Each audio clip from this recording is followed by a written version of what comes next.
Hello everyone, welcome to Victor's Knowledge. This is Chinu Sharma, and today in this lecture we are going to take up part 2 from our already going important series on general science. So ਅੱਜ ਦੇ ਇਸ part ਦੇ ਅੰਦਰ ਆਪਾਂ ਆਪਣੇ 41 ਤੋਂ ਲੈ ਕੇ ਅੱਗੇ 100 ਤੱਕ ਦੇ important MCQs ਕਵਰ ਕਰਾਂਗੇ। Before moving with our MCQs, I want to share something important with you guys. So already मैं PPSC combined ਕੋਰਸ ਇੱਕ ਲਾਂਚ ਕੀਤਾ ਹੋਇਆ ਹੈ ਜਿਹਦੇ ਅੰਦਰ ਤੁਹਾਨੂੰ ਕ੍ਰੈਸ਼ ਕੋਰਸ ਮਿਲ ਰਿਹਾ ਹੈ ਉਹਦੇ ਅੰਦਰ ਵੀਡੀਓ ਲੈਕਚਰਸ ਨੇ ਨੋਟਸ ਨੇ ਮੌਕ ਟੈਸਟ ਨੇ ਸੋ ਤੁਹਾਡੀ ਪੂਰੀ ਦੀ ਪੂਰੀ ਕੰਪਲੀਟ ਜੀਐਸ ਪੋਰਸ਼ਨ ਦੀ ਤਿਆਰੀ ਹੋਊਗੀ ਇਸ ਕੋਰਸ ਦੇ ਅੰਦਰ ਬਾਕੀ ਜੇ ਤੁਸੀਂ ਸਿਰਫ ਵੀਡੀਓ ਲੈਕਚਰ ਲੈਣਾ ਚਾਹੁੰਦੇ ਹੋ ਜਾਂ ਕੱਲੇ ਨੋਟਸ ਲੈਣੇ ਆ ਕੱਲੇ ਟੈਸਟ ਲੈਣੇ ਆ ਤਾਂ ਤੁਸੀਂ ਉਹ ਵੀ ਲੈ ਸਕਦੇ ਹੋ ਸੋ ਇਹ ਸਾਰੀਆਂ ਡੀਟੇਲਸ ਨੇ ਇਸ ਟੈਂਪਲੇਟ ਦੇ ਵਿੱਚ ਤੁਸੀਂ ਵੀਡੀਓ ਕੋਰਸ ਦੀ ਡੀਟੇਲ ਦੇਖ ਸਕਦੇ ਹੋ here are the details of notes and here are the details of mock test so ਜੇ ਤੁਹਾਨੂੰ ਹੋਰ ਵੀ ਕੋਈ query ਹੈ ਕਿਸੇ ਵੀ ਚੀਜ਼ ਨੂੰ ਲੈ ਕੇ ਤਾਂ ਤੁਸੀਂ ਮੈਨੂੰ ਈਮੇਲ ਭੇਜ ਸਕਦੇ ਹੋ on legalvictor02896@gmail.com So now in this lecture we are going to start with our MCQ from 41st number till 100 ਜਿਹੜੇ ਪਹਿਲੇ 40 MCQ ਸੀ ਉਹ ਆਪਾਂ ਨੇ ਪਾਰਟ 1 ਦੇ ਅੰਦਰ ਡਿਸਕਸ ਕਰ ਲਏ ਸੀ ਤੇ ਉਸ ਲੈਕਚਰ ਦਾ ਲਿੰਕ ਮੈਂ ਡਿਸਕ੍ਰਿਪਸ਼ਨ ਬਾਕਸ ਦੇ ਵਿੱਚ ਐਡ ਕਰ ਦੂੰਗੀ ਆਲਸੋ ਜਿਹੜੇ ਵੀ ਇਹ ਲੈਕਚਰਸ ਨੇ ਮੇਰੇ YouTube ਤੇ ਇਹਨਾਂ ਦੀ ਫ੍ਰੀ PDFs ਮੈਂ Telegram ਚੈਨਲ ਦੇ ਉੱਤੇ ਅਪਲੋਡ ਕਰਦੀ ਹਾਂ ਸੋ ਸਾਰੇ ਸਟੂਡੈਂਟਸ Telegram ਚੈਨਲ ਨੂੰ ਵੀ ਜ਼ਰੂਰ ਫੋਲੋ ਕਰੋ ਤੇ ਜਿਹੜਾ ਉਹਦਾ ਲਿੰਕ ਹੈ that is in description box So now our first question for today's lecture is India ਦਾ ਪਹਿਲਾ nuclear reactor ਕਿਹੜਾ ਸੀ ਨਾਮ ਕੀ ਸੀ ਉਹਦਾ So what is the name of India's first nuclear reactor and the answer is option B Apsara Next is ਜਦੋਂ ਵੀ ਕਿਸੇ satellite ਦਾ orbit choose ਕਰਨਾ ਹੁੰਦਾ ਹੈ ਵੀ satellite ਕਿੱਥੇ ਰਹੂਗੀ ਉਹ ਟਰੈਵਲ ਕਿੱਥੇ ਕਰੂਗੀ ਉਸ ਚੀਜ਼ ਦੇ ਲਈ ਕਿਹੜੀ ਇਹੋ ਜਿਹੀ ਚੀਜ਼ ਹੈ ਇਹਨਾਂ ਚਾਰਾਂ ਦੇ ਵਿੱਚੋਂ ਜਿਹਦੇ ਵੱਲ ਧਿਆਨ ਦੇਣ ਦੀ ਜ਼ਰੂਰਤ ਨਹੀਂ ਪੈਂਦੀ orbit ਨੂੰ ਚੂਜ਼ ਕਰਨ ਦੇ ਲਈ ਸੋ ਉਹ ਹੈ ਸੈਟੇਲਾਈਟ ਦਾ ਭਾਰ mass of the satellite ਬਾਕੀ ਅਰਥ ਦਾ ਰੇਡੀਅਸ ਕੀ ਹੈ ਗ੍ਰੈਵਿਟੇਸ਼ਨਲ ਫੋਰਸ ਕੀ ਹੈ ਉਸ ਜਗ੍ਹਾ ਤੇ ਧਰਤੀ ਤੋਂ ਕਿੰਨਾ ਡਿਸਟੈਂਸ ਹੈ ਉਸ ਸੈਟੇਲਾਈਟ ਦਾ ਇਹ ਸਾਰੀਆਂ ਚੀਜ਼ਾਂ ਸੈਟੇਲਾਈਟ ਦਾ orbit ਜੋ ਦਾ ਪਾਥ ਹੈ ਜਿੱਥੇ ਉਹ ਰਹਿੰਦੀ ਹੈ ਉਹਨੂੰ ਚੂਜ਼ ਕਰਨ ਦੇ ਲਈ ਆਪਾਂ ਕੰਸੀਡਰ ਕਰਦੇ ਹਾਂ next is very important question ਬਾਰ-ਬਾਰ ਐਗਜ਼ਾਮ ਵਿੱਚ ਇਹ ਕੁਐਸਚਨ ਰਿਪੀਟ ਹੁੰਦਾ ਹੈ ਜਿਹੜੇ ਹਾਈਡ੍ਰੋਲਿਕ ਬ੍ਰੇਕਸ ਨੇ ਕਿਹੜੇ ਪ੍ਰਿੰਸੀਪਲ ਉੱਤੇ ਕੰਮ ਕਰਦੇ ਨੇ ਸੋ ਉਹ ਕੰਮ ਕਰਦੇ ਨੇ ਪਾਸਕਲ ਪ੍ਰਿੰਸੀਪਲ ਉੱਤੇ option A this is very important next is which among the following is the chairman of Council of Scientific and Industrial Research CSIR ਦੇ ਚੇਅਰਮੈਨ ਨੇ ਜੋ ਇੰਡੀਆ ਦੇ ਪ੍ਰਧਾਨ ਮੰਤਰੀ ਹੋਣਗੇ prime minister of India option A next resource set 1 ਤੇ resource set 2 ਇਹ ਦੋ ਦਾ ਆਪਣੇ ਕੋਲ ਕੰਪੈਰੀਜ਼ਨ ਦਿੱਤਾ ਹੋਇਆ ਆਪਾਂ ਨੇ ਦੱਸਣਾ ਹੈ ਕਿ ਕਿਹੜਾ ਸਹੀ ਹੈ ਕੰਪੈਰੀਜ਼ਨ ਫਰਸਟ ਸਟੇਟਮੈਂਟ ਕਹਿ ਰਹੀ ਹੈ that resource set 2 will be able to collect data from wider strip of earth surface ਇਹ ਜ਼ਿਆਦਾ data collect ਕਰਦੀ ਹੈ wide area cover ਕਰਦੀ ਹੈ next statement ਕਹਿ ਰਹੀ ਹੈ the resource set 2 will provide remote sensing data for entire globe ਸੋ ਇਹ ਕਹਿ ਰਹੀ ਹੈ ਵੀ ਜਿਹੜੀ resource set 2 ਹੈ ਇਹ ਪੂਰੇ ਦੇ ਪੂਰੇ ਧਰਤੀ ਪੂਰੇ ਗਲੋਬ ਦਾ ਜੋ ਵੀ ਡੇਟਾ ਸਰਵਿਸਿਜ਼ ਨੇ ਉਹਨਾਂ ਨੂੰ ਹੈਂਡਲ ਕਰਦੀ ਹੈ ਇਹ ਸਟੇਟਮੈਂਟ ਗਲਤ ਹੈ ਅਗਲੀ ਸਟੇਟਮੈਂਟ ਕਹਿ ਰਹੀ ਹੈ that resource set 2 has been launched with additional payload ਜਿਹਦਾ ਨਾਮ ਹੈ automatic identification system from COMDIV Canada as an experimental payload for ship surveillance ਸੋ ਜਿਹੜੀ ਪਹਿਲੀ ਸਟੇਟਮੈਂਟ ਹੈ ਤੇ ਤੀਜੀ ਇਹ ਦੋਨੋਂ ਬਿਲਕੁਲ ਸਹੀ ਨੇ ਰਿਸੋਰਸ ਸੈਟ 1 ਤੇ 2 ਦੇ ਕੰਪੈਰੀਜ਼ਨ ਦੇ ਨਾਲ ਰਿਲੇਟਡ So इस क्वेश्चन का सही उत्तर है option C 1 and 3 and correct option number 2 जो कह रही है कि एंटायर ग्लोब का रिमोट सेंसिंग डेटा कवर कर दिया है ये स्टेटमेंट गलत है next is very important question इन्हों तुसी करंट इश्यूज के अंदर भी कवर कर सकते हो सो ये है पिनाका की है पिनाका DRDO ਦੇ ਦੁਆਰਾ ਤਿਆਰ ਕੀਤਾ ਹੋਇਆ ਡਿਵੈਲਪ ਕੀਤਾ ਹੋਇਆ ਇੱਕ ਮਲਟੀ ਬੈਰਲ ਰਾਕਟ ਲਾਂਚਰ ਹੈ option A very important question next is anemometer ਦੇ ਨਾਲ ਆਪਾਂ ਕਿਹੜੀ ਚੀਜ਼ ਮਾਪਦੇ ਆ ਕਿਸ ਚੀਜ਼ ਦੀ ਮੈਜ਼ਰਮੈਂਟ ਕਰਦੇ ਆ so anemometer is used to measure wind velocity option B next is ਕਿਹੜੇ ਟੈਂਪਰੇਚਰ ਦੇ ਉੱਤੇ ਸੈਲਸੀਅਸ ਤੇ ਫਾਰਨਹਾਈਟ ਥਰਮੋਮੀਟਰ ਨੇ ਉਹ ਬਿਲਕੁਲ ਸੇਮ ਰੀਡਿੰਗ ਦਿਖਾਉਣਗੇ ਸੋ ਉਹ ਦਿਖਾਉਣਗੇ -40 ਡਿਗਰੀ ਸੈਲਸੀਅਸ ਤੇ option A At which among the following point the high tide are lower than usual and low tide are higher than usual ਸੋ ਜਦੋਂ ਜਿਹੜਾ ਮੂਨ ਹੈ ਉਹਦੀ ਅਪੋਜੀ ਵਾਲੀ ਕੰਡੀਸ਼ਨ ਹੋਊਗੀ ਆਪਸ਼ਨ ਸੀ ਉਸ ਸਮੇਂ ਜਿਹੜੇ ਹਾਈ ਟਾਈਡ ਹੁੰਦੇ ਨੇ ਉਹ ਆਮ ਟਾਈਮ ਦੇ ਨਾਲੋਂ ਘੱਟ ਹੋਣਗੇ ਤੇ ਲੋ ਟਾਈਡ ਜ਼ਿਆਦਾ ਹੋਣਗੇ। ਸੋ ਅਪੋਜੀ ਪੋਜੀਸ਼ਨ ਉੱਤੇ ਆਪਸ਼ਨ ਸੀ ਇਹ ਤੁਸੀਂ ਯਾਦ ਰੱਖਣਾ ਹੈ। ਸੋ ਇੱਕ ਹੋਰ ਤੁਸੀਂ ਉਰੇ ਇੰਪੋਰਟੈਂਟ ਫੈਕਟ ਸਮਝ ਲਓ ਕਿ ਅਪੋਜੀ ਤੇ ਪੈਰਜੀ ਇਹ ਦੋ ਪੋਜੀਸ਼ਨਸ ਹੈ ਕੀ। ਸਭ ਤੋਂ ਪਹਿਲੀ ਚੀਜ਼ ਤਾਂ ਤੁਹਾਨੂੰ ਇਹ ਪਤਾ ਹੋਣਾ ਚਾਹੀਦਾ ਹੈ ਕਿ ਮੂਨ ਤੇ ਅਰਥ ਦਾ ਜਿਹੜੀ ਆਪਸ ਦੇ ਵਿੱਚ ਪੋਜੀਸ਼ਨ ਹੈ ਉਹਨੂੰ ਲੈ ਕੇ ਇਹ ਦੋ ਟਰਮਸ ਦੱਸੀਆਂ ਹੋਈਆਂ ਨੇ। ਜਦੋਂ ਪੈਰਜੀ ਹੁੰਦੀ ਹੈ ਉਸ ਸਮੇਂ ਧਰਤੀ ਤੇ ਚੰਦ ਇੱਕ ਦੂਜੇ ਦੇ ਸਭ ਤੋਂ ਨੇੜੇ ਹੁੰਦੇ ਨੇ ਤੇ ਜਦੋਂ ਅਪੋਜੀ ਪੋਜੀਸ਼ਨ ਹੁੰਦੀ ਹੈ ਉਦੋਂ ਅਰਥ ਤੇ ਮੂਨ ਫਾਰਦੈਸਟ ਹੁੰਦੇ ਨੇ, ਇੱਕ ਦੂਜੇ ਤੋਂ ਸਭ ਤੋਂ ਜ਼ਿਆਦਾ ਦੂਰੀ ਤੇ ਹੁੰਦੇ ਨੇ। ਸੋ ਇਹ ਤੁਹਾਨੂੰ ਬੇਸਿਕ ਮੀਨਿੰਗ ਹੈ ਜਿਹੜਾ ਇਹ ਵੀ ਪਤਾ ਹੋਣਾ ਚਾਹੀਦਾ ਹੈ। ਨੈਕਸਟ 50th ਕੁਐਸਚਨ, ਫੋਬੋਸ ਤੇ ਡੀਮੋਸ ਇਹ ਨੈਚੁਰਲ ਸੈਟੇਲਾਈਟ ਹੈ ਕਿਹੜੇ ਪਲੈਨਟ ਦੀਆਂ। ਜਿਵੇਂ ਆਪਾਂ ਨੂੰ ਪਤਾ ਹੈ ਅਰਥ ਦੀ ਨੈਚੁਰਲ ਸੈਟੇਲਾਈਟ ਹੈ ਮੂਨ, ਉਸੇ ਤਰ੍ਹਾਂ ਫੋਬੋਸ ਤੇ ਡੇਮੋਸ ਨੇ ਮਾਰਸ ਪਲੈਨਟ ਦੀਆਂ। Option A very important. Next is which of the following light produces image focus in front of the retina? Retina ਦੇ ਅੱਗੇ ਜਦੋਂ light image focus ਦੀ ਜਦੋਂ ਪ੍ਰੋਬਲਮ ਆਉਂਦੀ ਹੈ, light produce ਹੁੰਦੀ ਹੈ, ਉਸ ਸਿਚੁਏਸ਼ਨ ਨੂੰ ਕਿਹਾ ਜਾਂਦਾ ਹੈ ਮਾਇਓਪੀਆ। Option B. ਸੋ ਇਹ ਆਈ ਨਾਲ ਰਿਲੇਟਡ ਅਲੱਗ-ਅਲੱਗ ਪ੍ਰੋਬਲਮਸ ਨੇ, ਅਲੱਗ-ਅਲੱਗ ਜਦੋਂ ਇਮੇਜ ਫੋਕਸ ਕਰਨ ਦੇ ਲਈ ਆਪਾਂ ਨੂੰ ਦਿੱਕਤ ਆਉਂਦੀ ਹੈ ਸੋ ਉਸ ਚੀਜ਼ ਦੇ ਨਾਲ ਰਿਲੇਟਡ ਇਹ ਅਲੱਗ-ਅਲੱਗ ਨਾਮ ਦਿੱਤੇ ਜਾਂਦੇ ਨੇ। ਹਾਈਪਰਮੈਟ੍ਰੋਪੀਆ ਹੋ ਗਿਆ, ਮਾਇਓਪੀਆ ਹੋ ਗਿਆ। ਸੋ ਇਹ ਜਿਹੜੇ ਆਪਸ਼ਨ ਬੀ ਰਾਈਟ ਆਂਸਰ ਹੈ 51st question the.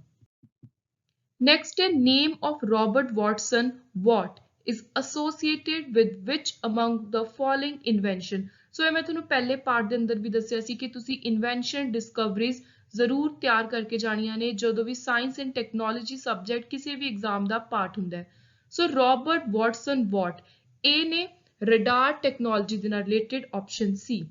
Next is ਕਿਹੜੇ ਸਾਇੰਟਿਸਟ ਨੇ ਜਿਨ੍ਹਾਂ ਨੇ ਪਲੈਨੇਟਰੀ ਮੋਸ਼ਨ ਦੇ ਲਾਜ਼ ਨੂੰ ਦਿੱਤਾ ਹੈ। ਸੋ ਇਹ ਬਹੁਤ ਹੀ ਜ਼ਿਆਦਾ ਇੰਪੋਰਟੈਂਟ ਨਾਮ ਹੈ, ਉਹ ਹੈ Kepler. Option. Next black hole very important, current issues ਦਾ ਵੀ ਇੰਪੋਰਟੈਂਟ ਪਾਰਟ ਹੈ। ਐਸ ਸੱਚ ਇਹ ਤੁਹਾਨੂੰ ਐਗਜ਼ਾਮ ਦੇ ਵਿੱਚ ਕੁਐਸਚਨ ਆਉਣ ਦੇ ਬਹੁਤ ਹੀ ਜ਼ਿਆਦਾ ਹਾਈ ਚਾਂਸਿਸ ਹੈ। ਸਪੈਸ਼ਲੀ ਜਿਹੜੇ ਸਟੂਡੈਂਟ ਕੋਆਪਰੇਟਿਵ ਤੇ ਨਾਇਬ ਤਹਿਸੀਲਦਾਰ ਐਗਜ਼ਾਮ ਦੀ ਤਿਆਰੀ ਕਰ ਰਹੇ ਨੇ ਉਹ ਜ਼ਰੂਰ ਇਸ ਤਰ੍ਹਾਂ ਦੇ ਸਟੇਟਮੈਂਟ ਬੇਸਡ ਕੁਐਸਚਨ ਤਿਆਰ ਕਰਕੇ ਜਾਣ। ਸੋ ਦੋ ਸਟੇਟਮੈਂਟ ਬਲੈਕ ਹੋਲ ਬਾਰੇ ਦੱਸੀਆਂ ਹੋਈਆਂ ਨੇ, ਆਪਾਂ ਨੇ ਦੱਸਣਾ ਕਿ ਕਿਹੜੀ ਸਟੇਟਮੈਂਟ ਸਹੀ ਹੈ। ਪਹਿਲੀ ਸਟੇਟਮੈਂਟ ਕਹਿ ਰਹੀ ਹੈ ਕਿ ਜਿਹੜਾ ਬਲੈਕ ਹੋਲ ਹੈ ਇੱਕ ਬਹੁਤ ਹੀ ਵੱਡਾ ਤਾਰਾ ਹੈ, ਸਟਾਰ ਹੈ that has collapsed into itself. Second statement ਕਹਿ ਰਹੀ ਹੈ black hole singularity has zero radius. ਸੋ ਇਹ ਦੋਨੋਂ ਸਟੇਟਮੈਂਟ ਬਿਲਕੁਲ ਸਹੀ ਨੇ। ਆਪਸ਼ਨ ਸੀ ਇਹਦਾ ਰਾਈਟ ਆਂਸਰ ਹੈ। ਨੈਕਸਟ ਆਪਣੇ ਕੋਲ ਕਾਪਰ, ਸਿਲਵਰ, 골ਡ ਬਾਰੇ ਦੋ ਸਟੇਟਮੈਂਟ ਨੇ, ਆਪਾਂ ਨੇ ਦੱਸਣਾ ਕਿ ਕਿਹੜੀ ਸਟੇਟਮੈਂਟ ਸਹੀ ਹੈ। ਪਹਿਲੀ ਸਟੇਟਮੈਂਟ ਕਹਿ ਰਹੀ ਹੈ ਕਿ ਜਿਹੜੇ ਤਿੰਨੋਂ ਐਲੀਮੈਂਟ ਨੇ ਇਹ ਇਸੇ ਤਰ੍ਹਾਂ ਨੈਚੁਰਲ ਫਾਰਮ ਦੇ ਵਿੱਚ ਪਾਏ ਜਾਂਦੇ ਨੇ ਤੇ ਇਹ ਸਟੇਟਮੈਂਟ ਬਿਲਕੁਲ ਸਹੀ ਹੈ। ਦੂਜੀ ਸਟੇਟਮੈਂਟ ਕਹਿ ਰਹੀ ਹੈ ਕਿ ਜਦੋਂ ਆਪਾਂ ਪੀਰੀਓਡਿਕ ਟੇਬਲ ਦੇਖਦੇ ਹਾਂ ਐਲੀਮੈਂਟਸ ਦਾ ਉਹਦੇ ਵਿੱਚ ਇਹ ਤਿੰਨੋਂ ਸੇਮ ਗਰੁੱਪ ਚ ਆਉਂਦੇ ਨੇ, ਇਹ ਸਟੇਟਮੈਂਟ ਵੀ ਸਹੀ ਹੈ। ਸੋ ਇਸ ਕੁਐਸਚਨ ਦਾ ਸਹੀ ਉੱਤਰ ਹੋ ਜਾਂਦਾ ਹੈ option C. Next is 56th question, Albert Einstein ਨੂੰ ਨੋਬਲ ਪ੍ਰਾਈਜ਼ ਮਿਲਿਆ ਸੀ ਇੱਕ ਬਹੁਤ ਹੀ ਜ਼ਿਆਦਾ ਇੰਪੋਰਟੈਂਟ ਪਾਥ ਬ੍ਰੇਕਿੰਗ ਰਿਸਰਚ ਦੇ ਲਈ। ਸੋ ਉਹ ਕਿਹੜੀ research C? that was laws of photoelectric effect। So you must remember ਕਿ ਐਲਬਰਟ ਆਇਨਸਟਾਈਨ ਨੂੰ ਇਸ ਲਾਅ ਦੇ ਲਈ, ਇਸ ਰਿਸਰਚ ਦੇ ਲਈ ਨੋਬਲ ਪ੍ਰਾਈਜ਼ ਮਿਲਿਆ ਸੀ। So option B right answer ਹੈ। ਨੈਕਸਟ ਇਸ ਜਿਹੜੀ ਲੇਜ਼ਰ ਪ੍ਰਿੰਟਰ ਦੇ ਵਿੱਚ ਲੇਜ਼ਰ ਵਰਤੀ ਜਾਂਦੀ ਹੈ ਉਹ ਕਿਸ ਤਰ੍ਹਾਂ ਦੀ ਲੇਜ਼ਰ ਹੈ, ਉਹਦੀ ਟਾਈਪ ਕੀ ਹੈ? ਸੋ ਉਹਦੀ ਕਿਸਮ ਹੈ semi conductor laser. Option A. Next 58th question is the power of a lens is measured in। So lens the power measure ਹੁੰਦੀ ਹੈ diopter। Option A।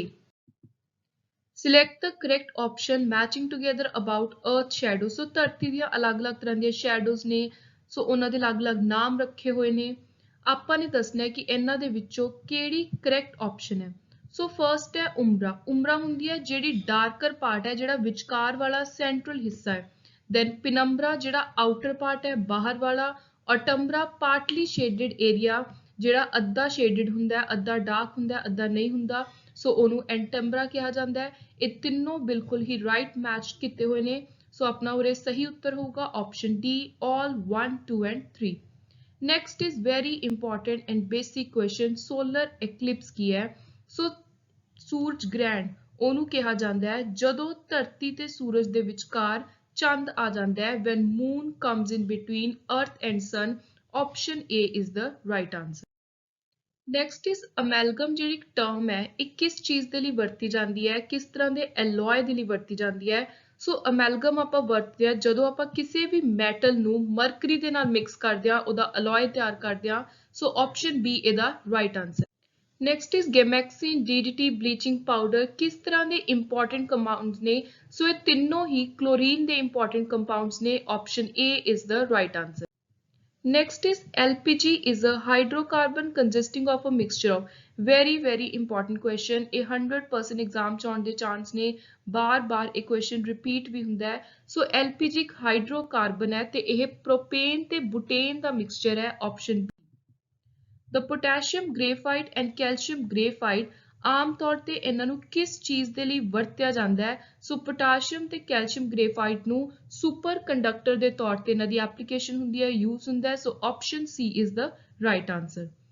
Next is very important question, which among the following mineral is also known as horn silver? horn silver ਕਿਹਾ ਜਾਂਦਾ ਹੈ silver chloride ਨੂੰ। Option B. ਪਹਿਲਾ metal ਜੋ ਆਦਮੀ ਨੇ ਮੈਨ ਨੇ ਯੂਜ਼ ਕੀਤਾ ਸੀ, ਸੋ ਉਹ ਹੈ copper. Option B very important। Next is for respiration in deep sea divers use mixture of। ਜਦੋਂ ਕੋਈ ਵੀ ਗੋਤਾਖੋਰ ਬਹੁਤ ਸੀ ਦੇ ਨੀਚੇ ਜਾਂਦੇ ਨੇ, ਡੂੰਘਾਈ ਵਿੱਚ ਜਾਂਦੇ ਨੇ, ਤਾਂ ਉਹਨਾਂ ਨੂੰ ਰੈਸਪੀਰੇਸ਼ਨ ਦੇ ਲਈ, ਸਾਹ ਲੈਣ ਦੇ ਲਈ ਕਿਹੜੀਆਂ ਚੀਜ਼ਾਂ ਦੇ ਮਿਕਸਚਰ ਦੀ ਜ਼ਰੂਰਤ ਹੁੰਦੀ ਹੈ? ਸੋ ਉਹ ਯੂਜ਼ ਕਰਦੇ ਨੇ ਆਕਸੀਜਨ, ਹੀਲੀਅਮ ਤੇ ਨਾਈਟ੍ਰੋਜਨ ਦਾ ਮਿਕਸਚਰ ਰੈਸਪੀਰੇਸ਼ਨ ਦੇ ਲਈ। Option D is the right answer. Minimum temperature at which a combustible substance catches fire.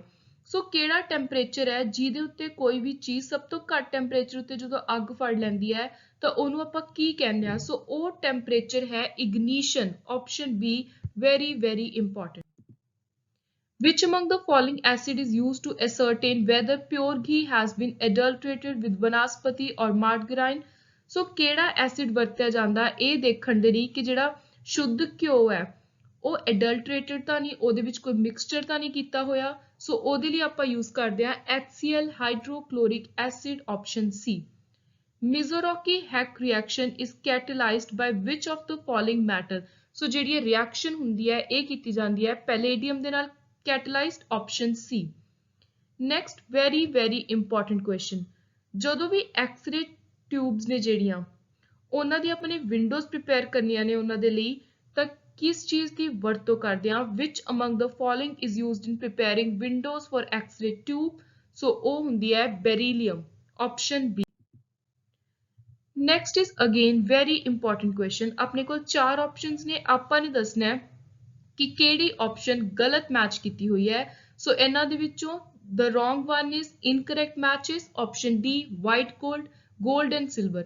White gold ਦੇ ਵਿੱਚ ਗੋਲਡ ਜਾਂ ਸਿਲਵਰ ਦਾ ਕੋਈ ਰੋਲ ਨਹੀਂ ਹੈ, ਇਹਦੇ ਵਿੱਚ ਨਿਕਲ ਹੁੰਦਾ ਹੈ, ਦੈਨ ਮੈਂਗਨੀਜ਼ ਹੁੰਦਾ ਹੈ ਐਂਡ ਆਲਸੋ ਜਾਂ ਫਿਰ ਪੈਲੇਡੀਅਮ ਹੁੰਦਾ ਹੈ। ਸੋ ਨਿਕਲ, ਮੈਂਗਨੀਜ਼ ਜਾਂ ਪੈਲੇਡੀਅਮ ਆਮ ਤੌਰ ਤੇ ਵਾਈਟ ਗੋਲਡ ਬਣਾਉਣ ਦੇ ਲਈ ਵਰਤੇ ਜਾਂਦੇ ਨੇ। ਗੋਲਡ ਤੇ ਸਿਲਵਰ ਦਾ ਇਹਦੇ ਵਿੱਚ ਕੋਈ ਰੋਲ ਨਹੀਂ ਹੈ। ਸੋ ਜਿਹੜੀ ਚੌਥੀ ਆਪਸ਼ਨ ਹੈ ਇਹ ਇਨਕਰੈਕਟ ਹੈ, ਬਾਕੀ ਇਹ ਤਿੰਨੋਂ ਬਿਲਕੁਲ ਸਹੀ ਨੇ।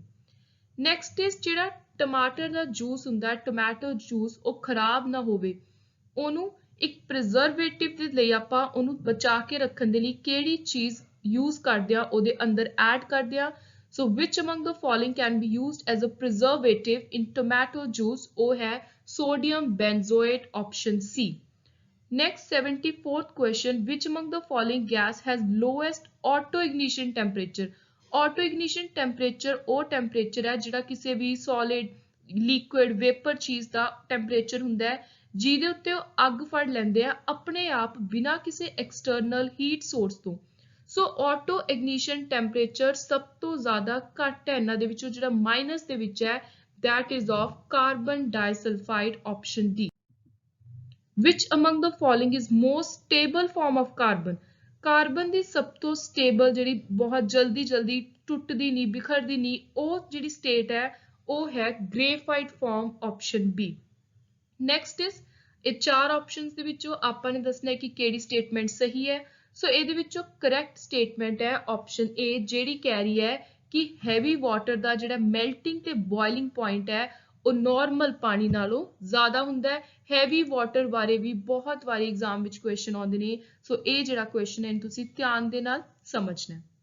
ਨੈਕਸਟ ਕੁਐਸਚਨ ਹੈ 77th, which among the following give hissing sound when dissolved in H2O? ਪਾਣੀ ਦੇ ਵਿੱਚ ਜਿਹੜੀ ਥੋੜੀ ਜਿਹੀ ਸਾਊਂਡ ਆਉਂਦੀ ਹੈ ਕਈ ਵਾਰੀ ਕਿਸ ਚੀਜ਼ ਨੂੰ ਐਡ ਕਰਕੇ ਆਉਂਦੀ ਹੈ? ਸੋ ਉਹ ਆਉਂਦੀ ਹੈ ਕੈਲਸ਼ੀਅਮ ਆਕਸਾਈਡ ਐਡ ਕਰਨ ਦੇ ਨਾਲ hissing sound, option C. Which among the following will undergo a chemical reaction depending on pH of solution? ਸੋ ਇਹਨਾਂ ਚਾਰਾਂ ਦੇ ਵਿੱਚੋਂ ਜੇ ਆਪਾਂ pH ਦੀ ਗੱਲ ਕਰੀਏ, ਆਪਾਂ ਉਹਨਾਂ ਦੀ ਸਟੇਟ ਦੀ ਗੱਲ ਕਰੀਏ ਕਿ ਐਸਿਡਿਕ ਹੈ, ਬੇਸਿਕ ਹੈ, ਨਿਊਟਰਲ ਹੈ, ਉਹਦੇ ਆਧਾਰ ਦੇ ਉੱਤੇ ਇਹਨਾਂ ਚਾਰਾਂ ਦੇ ਵਿੱਚੋਂ ਜਿਹੜਾ ਆਕਸਾਈਡ ਕੈਮੀਕਲ ਰਿਐਕਸ਼ਨ ਕਰੂਗਾ that is zinc oxide, option B. Next is 79th question. Bring out the statement which is wrong. First statement is acetone ਨੂੰ solvent ਦੇ ਤੌਰ ਤੇ use ਕਰ ਸਕਦੇ ਹਾਂ. This is correct statement. Second is adrenaline is used in the event of heart failure. ਜਦੋਂ ਵੀ ਕਿਸੇ ਨੂੰ ਹਾਰਟ ਦੀ ਕੋਈ ਪ੍ਰੋਬਲਮ ਆਉਂਦੀ ਹੈ ਉਦੋਂ ਐਡਰੀਨਾਈਲ ਦੀ ਵਰਤੋਂ ਕੀਤੀ ਜਾਂਦੀ ਹੈ. This is again correct statement. Third is graphite allotropy the example ਹੈ. So ਕਾਰਬਨ ਦਾ allotrope ਹੈ graphite. So C option is also correct. So all these are correct and the right answer here is option D. Next 80th question. Which among the following basic atom are must in an alkaloid? So alkaloid ਦੇ ਵਿੱਚ ਜਿਹੜਾ basic atom ਜ਼ਰੂਰ ਹੋਣਾ ਚਾਹੀਦਾ ਹੈ that is nitrogen, option B. The volume of a gas at a given pressure and temperature is proportional to number of atom molecule regardless of the nature of gas. So ਜਿਹੜਾ ਇਹ concept ਹੈ ਇਹ ਐਵੋਗਾਡੋ law ਦਾ ਹੈ ਜਿਹੜਾ ਕਹਿ ਰਿਹਾ ਹੈ ਕਿ ਕਿਸੇ ਵੀ ਗੈਸ ਦਾ ਜਗ੍ਹਾ ਕਿੰਨੀ ਘੇਰ ਰਿਹਾ, ਉਹਦਾ ਵੋਲਿਊਮ ਕਿੰਨਾ, ਭਾਰ ਕਿੰਨਾ, ਕਿਸੇ ਵੀ ਟੈਂਪਰੇਚਰ ਜਾਂ ਪ੍ਰੈਸ਼ਰ ਉੱਤੇ ਉਹਦਾ ਬੇਸਿਕਲੀ ਉਸ ਗੈਸ ਦੀ ਨੇਚਰ ਦੇ ਨਾਲ ਕੋਈ ਵੀ ਲੈਣਾ ਦੇਣਾ ਨਹੀਂ ਹੈ। ਉਹ ਡਾਇਰੈਕਟਲੀ ਕਿਸ ਚੀਜ਼ ਦੇ ਉੱਤੇ ਡਿਪੈਂਡ ਕਰਦੀ ਹੈ ਕਿ ਉਸ ਗੈਸ ਦੇ ਅੰਦਰ ਕਿੰਨੇ ਨੰਬਰ ਆਫ ਐਟਮਸ ਨੇ, ਕਿੰਨੇ ਮੋਲੀਕਿਊਲਸ ਨੇ। So regardless of the nature of gas it is proportional to number of atom and molecule. So volume of gas ਜਦੋਂ ਆਪਾਂ ਨੇ ਦੇਖਣੀ ਹੈ ਇਹ ਐਵੋਗਾਡੋ ਲਾਅ ਕਹਿ ਰਿਹਾ ਕਿ ਉਹਦਾ ਡਾਇਰੈਕਟਲੀ ਰਿਲੇਸ਼ਨ ਹੈ ਐਟਮ ਤੇ ਮੋਲੀਕਿਊਲ ਦੇ ਨਾਲ। Next is which among the following is known to manufacture first cyclotron? ਪਹਿਲਾ ਸਾਈਕਲੋਟ੍ਰੋਨ ਮੈਨੂਫੈਕਚਰ ਕੀਤਾ ਸੀ ਅਰਨੈਸਟ ਲਾਰੈਂਸ ਨੇ, option A. Next, very important question. You all must focus on this question specifically. British scientist J.J. Thomson ਨੂੰ Nobel prize ਮਿਲਿਆ ਸੀ physics ਦੇ ਵਿੱਚ 1906 ਚ। ਕਿਸ ਚੀਜ਼ ਦੀ ਡਿਸਕਵਰੀ ਲਈ? ਉਹਨਾਂ ਨੇ ਕਿਹੜੇ ਪਾਰਟੀਕਲ ਦੀ ਡਿਸਕਵਰੀ ਕੀਤੀ ਸੀ, ਖੋਜ ਕੀਤੀ ਸੀ ਜਿਹਦੇ ਲਈ J.J. Thomson ਨੂੰ ਨੋਬਲ ਪ੍ਰਾਈਜ਼ ਮਿਲਿਆ? very important. So J.J. Thomson ਨੇ ਡਿਸਕਵਰ ਕੀਤਾ ਸੀ electron, option A. Which among the following gas is used in balloons? ਗੁਬਾਰਿਆਂ ਦੇ ਵਿੱਚ balloons ਦੇ ਅੰਦਰ ਵਰਤੀ ਜਾਂਦੀ ਹੈ helium gas, option B. Next is which among the following is the most important characteristic of noble metal? ਜਿਹੜੇ ਵੀ noble metal ਹੁੰਦੇ ਨੇ ਉਹ non reactive nature ਦੇ ਹੁੰਦੇ ਨੇ, option B. Next, alkaline battery ਨੂੰ ਲੈ ਕੇ ਕਿਹੜੀ ਸਟੇਟਮੈਂਟ ਸਹੀ ਹੈ? ਬਹੁਤ ਵਾਰੀ ਇਹ ਬੈਟਰੀਜ਼ ਇਹਨਾਂ ਦੇ ਅੰਦਰ ਕਿਸ ਤਰ੍ਹਾਂ ਦਾ ਲਿਕੁਇਡ ਵਰਤਿਆ ਜਾਂਦਾ ਹੈ ਇਹਦੇ ਉੱਤੇ ਵੀ ਬਾਰ-ਬਾਰ ਕੁਐਸਚਨ ਪੁੱਛੇ ਜਾਂਦੇ ਨੇ। ਸਪੈਸ਼ਲੀ ਪੀਪੀਐਸਸੀ ਇਸ ਤਰ੍ਹਾਂ ਦੇ ਡੀਪ ਕੁਐਸਚਨ ਜ਼ਰੂਰ ਪੁੱਛਦੀ ਹੈ ਸਟੇਟਮੈਂਟ ਫਾਰਮ ਦੇ ਵਿੱਚ। ਸੋ ਇਸ ਕੁਐਸਚਨ ਦਾ ਰਾਈਟ ਆਨਸਰ ਹੈ ਆਪਸ਼ਨ ਏ। ਜਿਹੜੀ ਐਲਕਲਾਈਨ ਬੈਟਰੀ ਹੈ ਉਹਦਾ ਜਿਹੜਾ ਨੈਗੇਟਿਵ ਟਰਮੀਨਲ ਹੁੰਦਾ ਹੈ ਉਹ ਜ਼ਿੰਕ ਪਾਊਡਰ ਦਾ ਬਣਿਆ ਹੁੰਦਾ ਹੈ, ਪੋਜ਼ਿਟਿਵ ਟਰਮੀਨਲ ਬਣਿਆ ਹੁੰਦਾ ਹੈ ਮੈਂਗਨੀਜ਼ ਡਾਈਆਕਸਾਈਡ ਦਾ, ਤੇ ਨਾਲ ਹੀ ਇਲੈਕਟ੍ਰੋਲਾਈਟ ਹੈ KOH potassium hydroxide. So you must remember this statement as it is. This is very important for exam. Which of the following are found in nucleus of deuterium? Deuterium ਦੇ nucleus ਦੇ ਅੰਦਰ ਇੱਕ proton ਹੁੰਦਾ ਹੈ ਤੇ ਇੱਕ neutron ਹੁੰਦਾ ਹੈ, option A. Which among the following provide the centripetal force to an electron circulating around the nucleus? ਇੱਕ ਐਟਮ ਦੇ ਅੰਦਰ ਜਿਹੜਾ ਨਿਊਕਲੀਅਸ ਹੈ ਉਹਦੇ ਆਲੇ ਦੁਆਲੇ ਜਿਹੜਾ ਇਲੈਕਟ੍ਰੋਨ ਘੁੰਮਦਾ ਹੈ, ਜਿਹੜੀ ਸੈਂਟਰੀਪੀਟਲ ਫੋਰਸ ਹੈ ਉਹ ਕਿਸ ਚੀਜ਼ ਦੇ ਕਰਕੇ ਹੈ? ਸੋ ਉਹ ਹੈ ਇਲੈਕਟ੍ਰੋਸਟੈਟਿਕ ਫੋਰਸ ਆਫ ਅਟਰੈਕਸ਼ਨ ਦੇ ਕਰਕੇ, option B. Next 89th question. Which among the following of a catalyst does not change at the end of a reaction? ਇੱਕ ਰਿਐਕਸ਼ਨ ਦੇ ਐਂਡ ਤੇ ਖਤਮ ਹੋਣ ਤੇ ਕਿਹੜਾ ਕੈਟਲਿਸਟ ਹੈ ਜਿਹੜਾ ਨਹੀਂ ਚੇਂਜ ਹੁੰਦਾ? ਸੋ ਉਹ ਹੈ ਕੁਆਂਟੀਟੀ ਤੇ chemical composition, option C. Hard water contain which of the following? ਜਿਹੜਾ ਹਾਰਡ ਵਾਟਰ ਹੈ ਉਹਦੇ ਅੰਦਰ ਕੈਲਸ਼ੀਅਮ ਹੁੰਦਾ ਹੈ। This is very important. So ਇਹਦੇ ਨਾਲ ਰਿਲੇਟਡ ਆਪਾਂ ਨੇ ਜਿਵੇਂ ਪਿੱਛੇ ਕੁਐਸਚਨ ਕੀਤਾ ਸੀ heavy water, hard water. So ਮੈਂ ਬਾਰ-ਬਾਰ ਰਿਪੀਟ ਕਰਦੀ ਹਾਂ ਕਿ ਇਸ ਤਰ੍ਹਾਂ ਦੇ ਕੰਸੈਪਟ ਉੱਤੇ ਜ਼ਰੂਰ ਫੋਕਸ ਕਰੋ। 91st question. Which among the following is an ionic solid? Ionic solid ਕਿਹਾ ਜਾਂਦਾ ਹੈ ਟੇਬਲ ਸਾਲਟ ਨੂੰ, ਆਪਸ਼ਨ ਸੀ। ਨੈਕਸਟ, ਜੇ ਕਲੋਰੀਨ ਦਾ ਐਟੋਮਿਕ weight 35 ਹੈ ਤਾਂ ਉਹਦਾ ਮਤਲਬ ਉਹਦੇ ਅੰਦਰ ਪ੍ਰੋਟੋਨ ਨਿਊਟਰੋਨ ਕਿੰਨੇ ਹੋਣਗੇ, ਉਹਦੇ ਅੰਦਰ ਕੀ ਹੋਊਗਾ।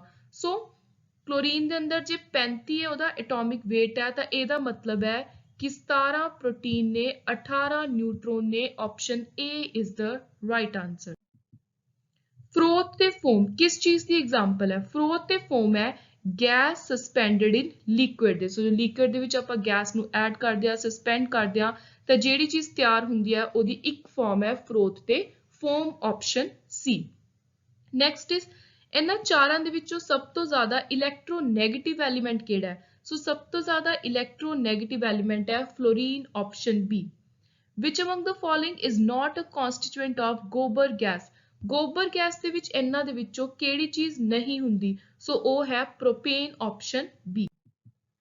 Which among the following is incorrect regarding chemical nature of diamond and graphite? Diamond ਤੇ ਗ੍ਰੇਫਾਈਟ ਜਿਹੜੇ ਕਾਰਬਨ ਦੇ ਐਲੋਟ੍ਰੋਪਸ ਨੇ, ਪਹਿਲੀ ਚੀਜ਼ ਤਾਂ ਤੁਹਾਨੂੰ ਇਹ ਪਤਾ ਹੋਣੀ ਚਾਹੀਦੀ ਹੈ। ਸੋ ਇਹਨਾਂ ਨੂੰ ਲੈ ਕੇ ਕਿਹੜੀ ਸਟੇਟਮੈਂਟ ਉਰੇ ਗਲਤ ਹੈ? ਸੋ ਉਹ ਹੈ ਆਪਸ਼ਨ ਸੀ, ਜਿਹੜੀ ਕਹਿ ਰਹੀ ਹੈ ਕਿ ਦੋਨੋਂ ਹੀ ਡਾਇਮੰਡ ਤੇ ਗ੍ਰੇਫਾਈਟ ਇਲੈਕਟ੍ਰਿਸਿਟੀ ਦੇ ਗੁੱਡ ਕੰਡਕਟਰ ਨੇ। So this statement is wrong. Galvanizing is a metallurgical process that is used to coat steel iron. ਜਦੋਂ ਵੀ ਆਪਾਂ corrosion ਦੀ ਗੱਲ ਕਰਦੇ ਹਾਂ ਜਾਂ ਕੋਈ ਚੀਜ਼ ਖਰਾਬ ਹੋ ਰਹੀ ਹੈ, ਕੋਈ ਮੈਟਲ ਹੈ, ਐਲੀਮੈਂਟ ਹੈ, ਸੋ ਆਪਾਂ ਕੀ ਕਰਦੇ ਹਾਂ, ਉਹਨੂੰ ਬਚਾਉਣ ਦੇ ਲਈ, ਉਹਨੂੰ ਖਰਾਬ ਹੋਣ ਤੋਂ ਬਚਾਉਣ ਦੇ ਲਈ ਅਲੱਗ-ਅਲੱਗ ਤਰ੍ਹਾਂ ਦੇ ਪ੍ਰੋਸੀਜਰ ਅਪਣਾਉਂਦੇ ਆ, ਪੇਂਟ ਕਰਦੇ ਆ ਜਾਂ ਗੈਲਵਨਾਈਜ਼ਿੰਗ ਕਰਦੇ ਆ। ਸੋ ਗੈਲਵਨਾਈਜ਼ਿੰਗ ਦੇ ਵਿੱਚ ਕਿਹੜੀ ਚੀਜ਼ ਦੀ ਵਰਤੋਂ ਕੀਤੀ ਜਾਂਦੀ ਹੈ, ਕਿਹੜੀ ਚੀਜ਼ ਦੀ ਕੋਟਿੰਗ, ਇੱਕ ਲੇਅਰ ਲਗਾਈ ਜਾਂਦੀ ਹੈ ਸਟੀਲ ਜਾਂ ਆਇਰਨ ਉੱਤੇ ਜਿਹਦੇ ਨਾਲ ਉਹ ਖਰਾਬ ਨਾ ਹੋਣ? ਸੋ ਉਹ ਹੈ ਜ਼ਿੰਕ, ਆਪਸ਼ਨ ਏ। ਤੇ ਇਹ ਕੁਐਸਚਨ ਬਾਰ-ਬਾਰ ਐਗਜ਼ਾਮ 'ਚ ਰਿਪੀਟ ਹੁੰਦਾ ਹੈ। This is very very important. Next, ਇਹਨਾਂ ਚਾਰਾਂ ਦੇ ਵਿੱਚੋਂ ਕੁਇਕ ਸਿਲਵਰ ਕਿਹਨੂੰ ਕਿਹਾ ਜਾਂਦਾ ਹੈ? ਸੋ ਕੁਇਕ ਸਿਲਵਰ ਆਪਾਂ ਕਹਿੰਦੇ ਆ ਮਰਕਰੀ ਨੂੰ, option B. The primary part of LPG is liquefied petroleum gas ਦੇ ਅੰਦਰ ਪ੍ਰਾਇਮਰੀ ਪਾਰਟ ਕਿਹੜਾ ਹੈ, ਬੇਸਿਕ ਚੀਜ਼ ਕਿਹੜੀ ਹੈ? ਸੋ ਉਹ ਹੈ propane, option C. Which among the following explain the radiation emitted by black bodies? ਸੋ ਜਿਹੜੀਆਂ black bodies radiation heat emit ਕਰਦੀਆਂ ਨੇ, ਉਹ ਇਹਨਾਂ ਦੇ ਵਿੱਚੋਂ ਕਿਹੜੀ ਥਿਊਰੀ ਐਕਸਪਲੇਨ ਕਰਦੀ ਹੈ? ਸੋ the theory is quantum theory, option B, very very important। ਤੇ ਅੱਜ ਦੇ ਇਸੇ ਪਾਰਟ 2 MCQs ਦਾ ਲਾਸਟ 101 ਕੁਐਸਚਨ ਹੈ, in which of the following mercury is a constituent? ਇਹਨਾਂ ਚਾਰਾਂ ਦੇ ਵਿੱਚੋਂ ਸਿਨੇਬਾਰ ਦੇ ਅੰਦਰ ਮਰਕਰੀ ਹੁੰਦਾ ਹੈ। this is again very very important question। so right answer here is option A। and with this we are done with our today's lecture। I hope you liked it। Please do subscribe to my channel, share it with your friends and family। Thank you and good luck।